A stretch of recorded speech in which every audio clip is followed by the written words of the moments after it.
Mga inutil kayong mga ICI kayo dyan. Mag-resign na kayo. Willing kayo to compromise para may transparency. Ang gagago nyo talaga, no?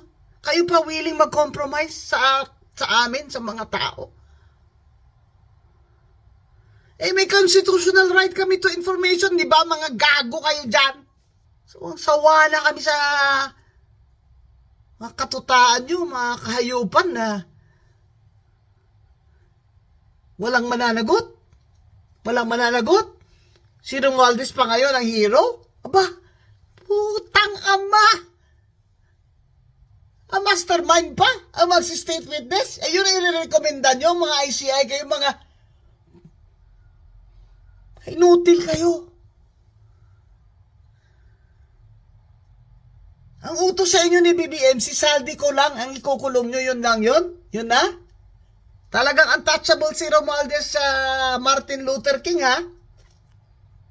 Pero kung hindi nyo kaya, panindigan yan.